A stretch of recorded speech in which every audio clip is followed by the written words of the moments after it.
"21st Precinct, Sergeant Waters." "What do you mean, missing? Lost?" "Well, how old's the little girl?" 4.5? Who is she with, her mother? "Yeah." "Where?" "What's that address?" You're in the muster room at the 21st Precinct, the nerve center. A call is coming through. You will follow the action taken pursuant to that call from this minute until the final report is written in the 124 room at the 21st Precinct. All right. Tell her I'm sending the officers right over. No, tell her not to go out looking for her. The officers will be right there. That's right. 21st Precinct. It's just lines on a map of the city of New York. Most of the 173,000 people wedged into the 9/10 of a square mile between Fifth Avenue and the East River wouldn't know if you asked them that they lived or worked in the 21st. Whether they know it or not, the security of their homes, their persons, and their property is the job of the men of the 21st Precinct. The 21st, 160 patrolmen, 11 sergeants, and 4 lieutenants, of whom I am the boss. My name is Kennelly, Frank Kennelly. I'm captain in command of the 21st. I was working my day tour. After I turned out the platoon at 8 a.m. and conferred with Lieutenant Gorman, the desk officer, about a patrol problem, I went into my office to read, digest, and sign nearly 100 reports and communications that had accumulated since I was last on duty 24 hours before. At 9:20, I was still at the paperwork.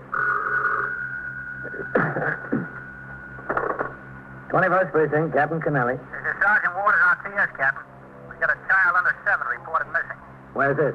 1130 2nd Avenue. Is that the residence? No, sir, it's a laundrette. The mother was in there with the family wash. The kid was with her and just disappeared. Okay, I'll be right out. Yes, sir.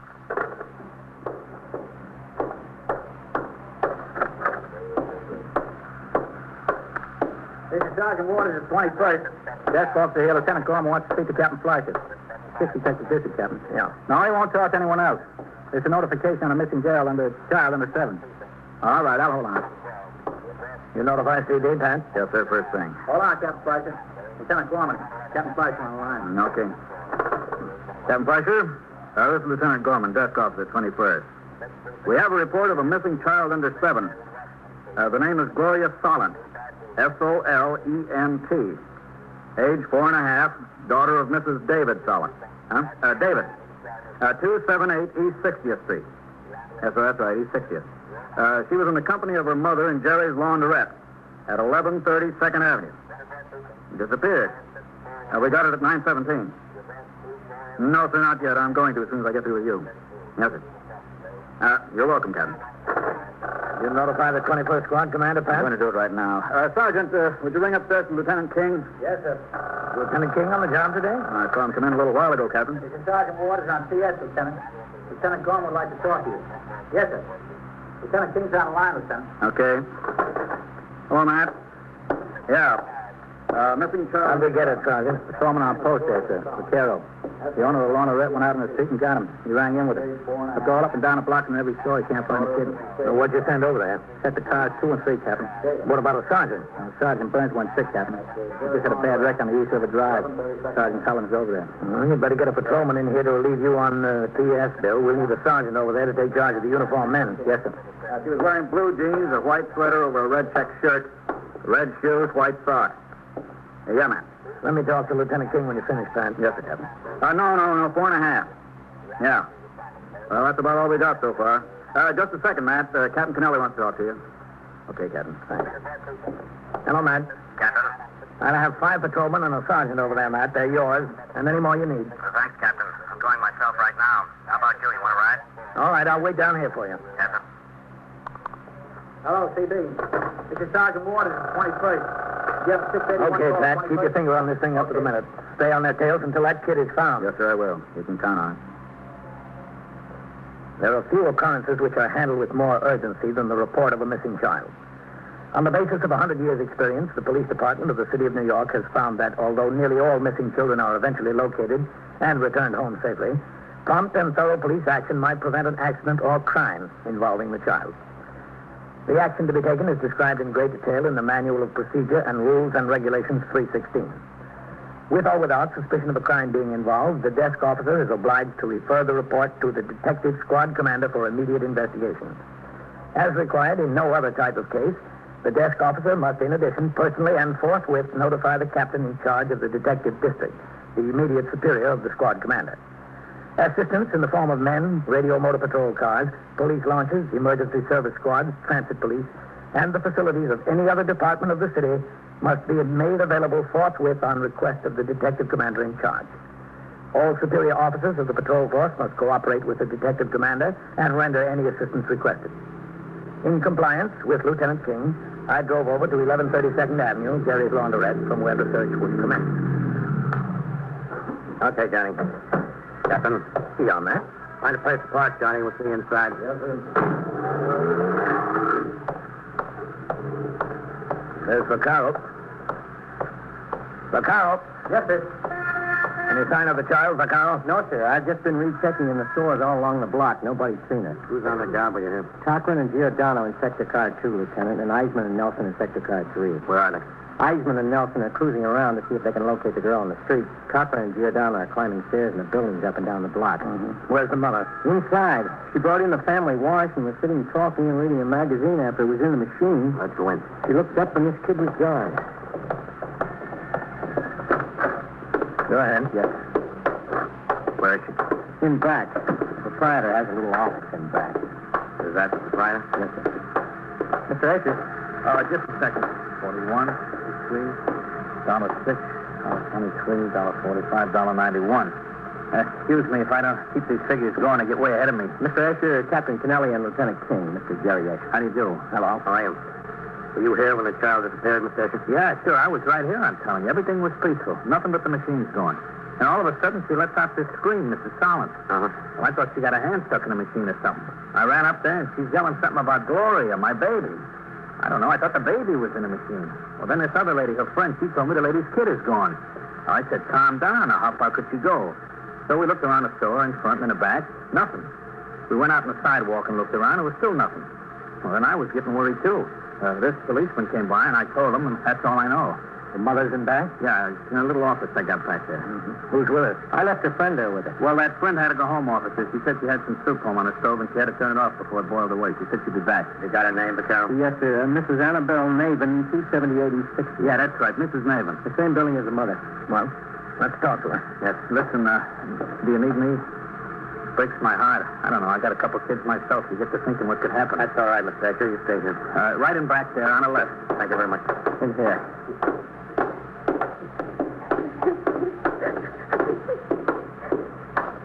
Did you find her? Did you find Gloria? No, not yet. Oh, I don't understand where she could have gone. I just don't understand. Mr. Solomon, this is Captain Kennelly. Hello. And Lieutenant King. Mr. Solomon. I'm so sorry to cause all this trouble, and I appreciate your help. I really appreciate it. Well, that's our job, Mrs. Solomon. Vaccaro. Yes, sir. You better go on out in the street, see what you can do. Yes. Okay, Captain. Go ahead, Vaccaro. We'll find him, Mrs. Solomon. I hope so. I just hope so. Is it all right if I shut the door, Mrs. Solomon? Yes, sure. Be a little quieter. Now, you gave the officer a description of your little girl. You said she was 4 1/2. Yes, and she's wearing blue jeans, and she had on a blue white sweater and red shoes with white socks. What's the color of her hair? Red hair. Sort of kissing, I guess you call it. Where could she have gone? That's what I don't understand. Say her. Yeah, we're going to try to find that out. Miss Solomon, what time did you leave the house this morning? Well, it was about, it was about 10 minutes to 9 o'clock. I took the wash, and I took Gloria, and I came over here. Were you near the front door or toward the back? Oh, toward the back. I like to get toward the back because there's less traffic in and out, and I have a favorite machine, number 11. I was putting my first load in the machine, and I told Gloria to be a good girl and play, and I got the wash in, and she was playing, and I started to talk to Mrs. Navin. She was washing right next to me, and I was talking and looking at the pictures in a magazine, and then I looked up to see where Gloria was, and she was gone. I guess I let out a scream. That's what Jerry said I did anyway. Then you started to look for her. Yes. We looked all over the store, in front and back, under the counters, even in here. There was a lady up in front washing in one of the first machines, and we asked her if she saw Gloria go out. Well, she didn't think so. She didn't remember. She was busy with her wash. So we went out on the street, and we looked around. We couldn't find her. We looked in stores, and then Jerry said, finally, we'd just better tell the cop on the beat. So we saw him on the corner, and we told him. Were there any other children in here at the time, Mrs. Solomon? Well, usually there are. Let's see. No, not this morning when I came, but that didn't make any difference because Gloria plays very nice by herself, and Jerry's got blocks and toys over in the corner for when mothers bring the children in. Did you see anyone come or go?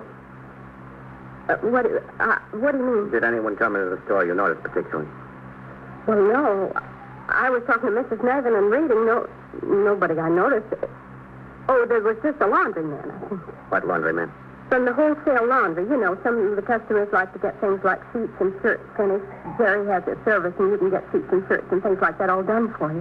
He's the only one you noticed, the man from the wholesale laundry. Yeah, that's right. I was worried before, but now I'm getting scared. I'm really getting scared. Do you think it would do any good if I just went out again and looked, too? Well, the officers have a good description. They'll know it. Come in. Oh, come in, Sergeant. I got someone to fill on CS, Captain. Good. What do you want Sergeant Waters to do, man? I tell you what I think would be the best thing, Bill. Yes, sir? You supervise the members of the patrol force who are making the search. Yes, sir.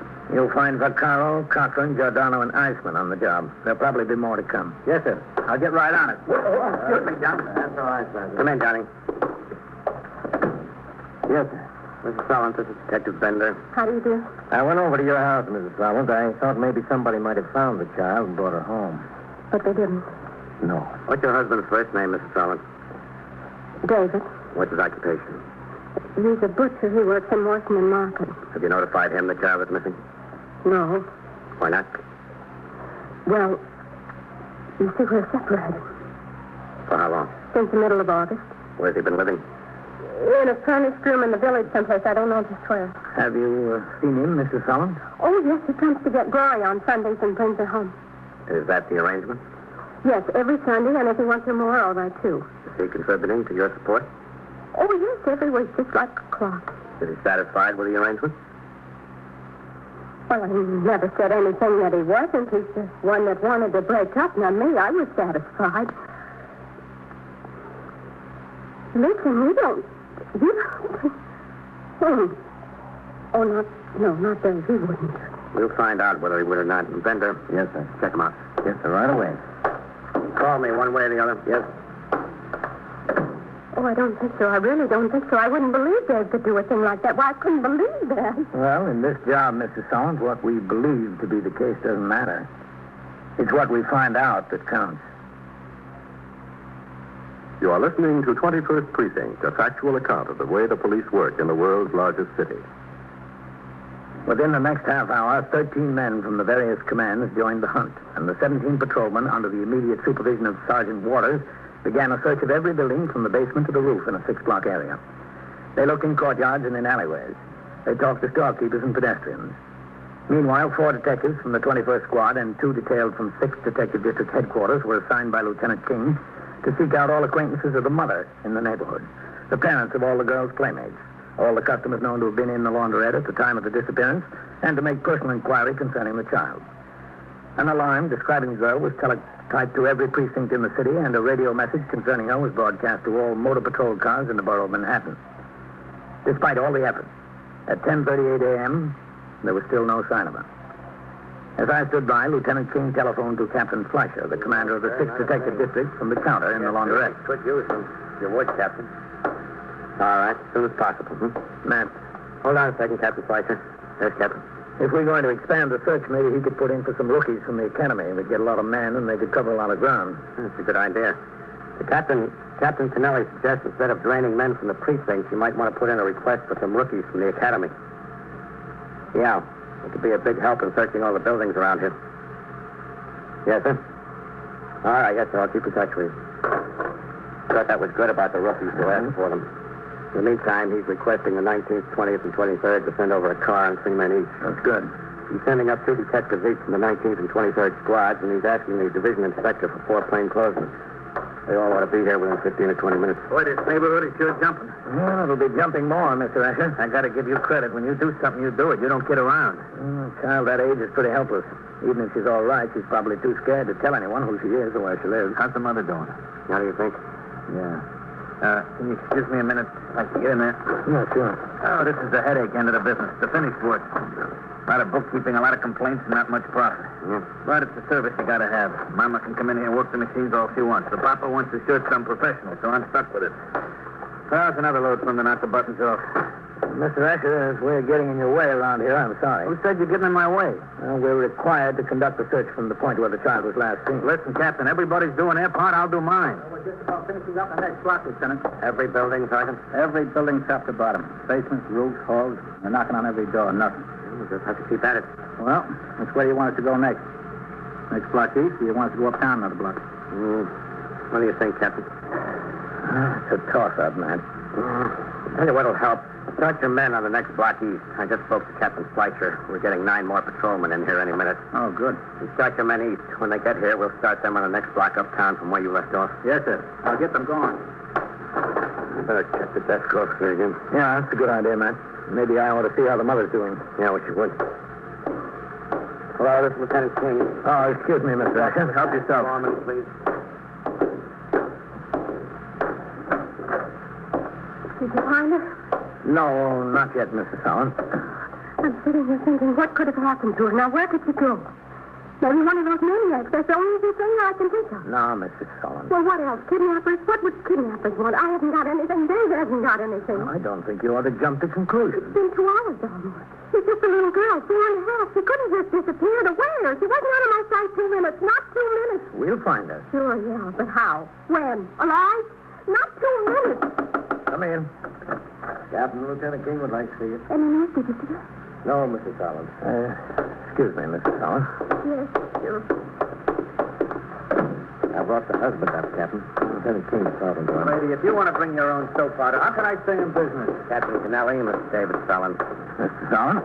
It's something more than she's just lost, isn't it? You know as much as we do, Mr. Sullen. You were at work when this detective came down to the market? Yeah, I was at work in the store. I was cutting a side of beef.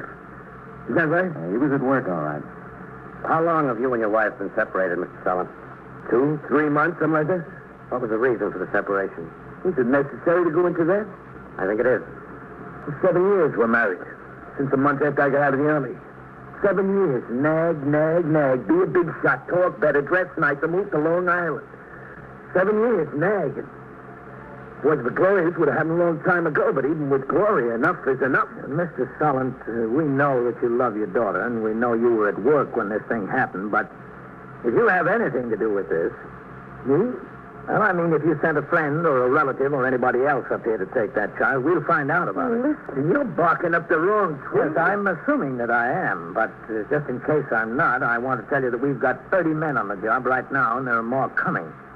Your wife is in there worried to death. I'm worried to death, too. Now, if you're behind this in any way, Mr. Solent, you're in for a lot of trouble. I'm not behind. Now is the time to get it straightened out. I'm telling you. All right. I just want you to understand. I understand. Bender. Yes, sir? Whitey Howard will be checking the floors on this block. Jerry's laundrette. Give him a hand. Okay, Lieutenant, right away. Oh, Lieutenant King, telephone. Thanks. Are you the father? Yes. You got my deepest. No word yet, Captain. All right, sir. Yes, sir. I'll watch out for him. Yes, sir. Captain Fleischer? Yes, sir. There are 14 men on the way up from the police academy. Sergeant is in command. That's good. Well, you're getting some service to find your daughter, Mr. Solent. These guys have been breaking their necks. Tough cops. A bunch of softies, if I ever seen any. I know how much you're doing, and I appreciate it. Don't you think you'd better talk to your wife? Yeah, I guess I ought to. This way, Mr. Solent. Well, listen, while you're all here, somebody might bring Gloria home to the flat. We've got a man posted over there. Oh. Hello, Evelyn. Oh, David.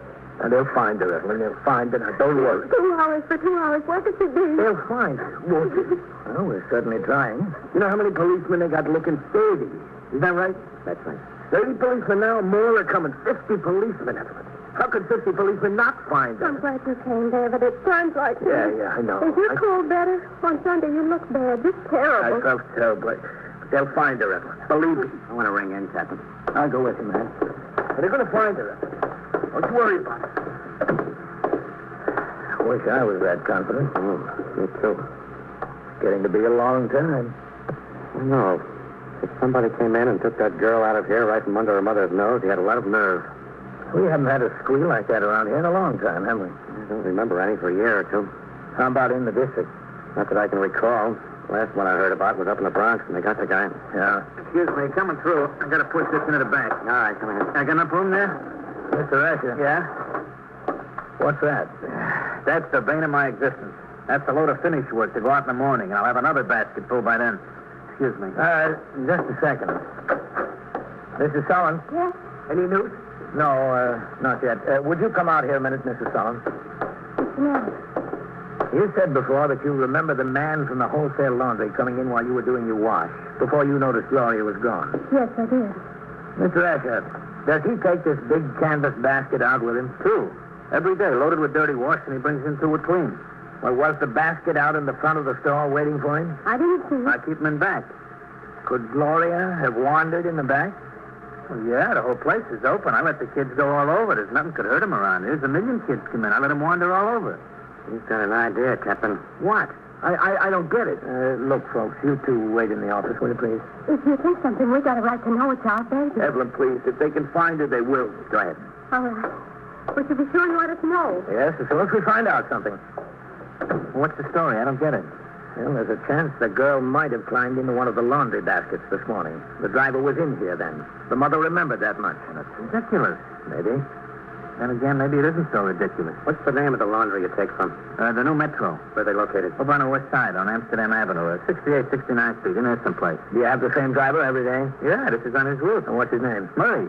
And what's his first name? I don't know whether Murray's his first name or his last name. I just call him Murray. What's the phone number over there? At the laundry? Yeah. It's Academy 24599. All right, let's get them on the phone. Sure, I'll oblige with anything. Lieutenant King telephoned the new Metro laundry and spoke to the delivery manager.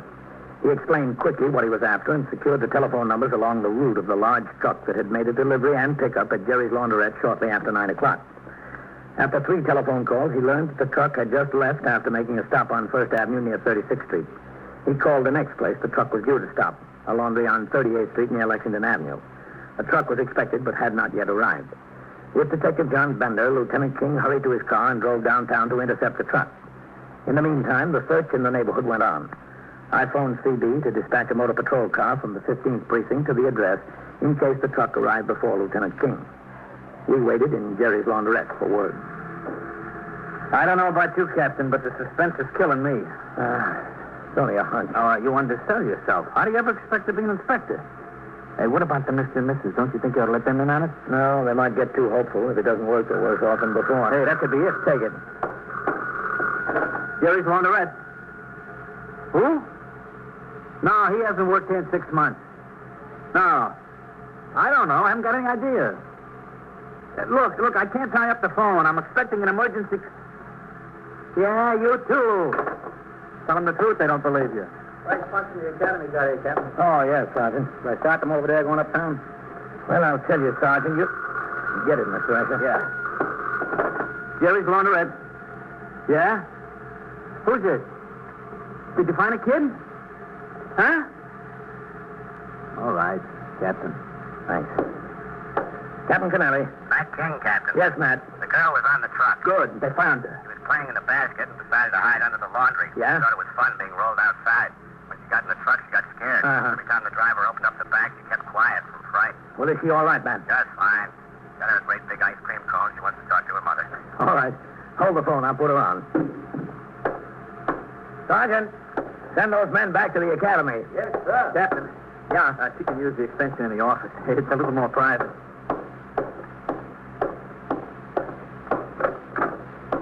Mrs. Holland. Yes? Any news, Cap? Pick up the phone, Mrs. Holland. This one? Yeah, that one. It's Gloria. We found her. Baby? Hello, my baby. Oh, darling, give Mommy a kiss. Oh, that's good. Yes, I'll see you very soon. Would you like to talk to Daddy? He's here. Yeah, Yes, we're here together, and we're going to come and get you together. David. Hello, Gloria. Yes. Yes, I know. You tell me all about it, huh? You know something, Captain? You did a great job. Great. I should have been a cop. Yes, baby. Yeah, it seems great now. But the way I thought it was going to turn out, you could have had the job for 2 cents.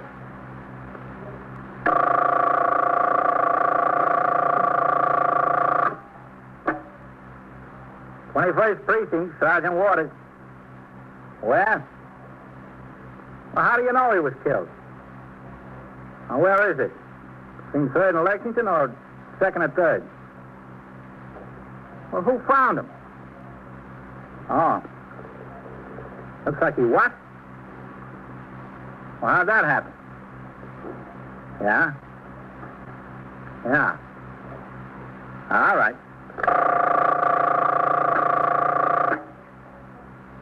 And so it goes. Around the clock, through the week, every day, every year. A police precinct in the city of New York is a flesh and blood merry-go-round. Anyone can catch the brass ring, or the brass ring can catch anyone.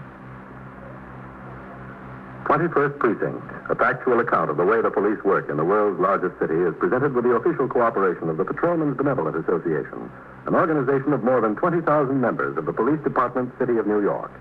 Everett Sloan in the role of Captain Kennelly, Ken Lynch as Lieutenant King. Featured in tonight's cast were Lawson Zerbe, Ralph Camargo, Bill Zuckert, Mandel Kramer, Harold Stone, and Eileen Palmer. Written and directed by Stanley Niss, produced for CBS Radio by John Ives. Art Hannah speaking.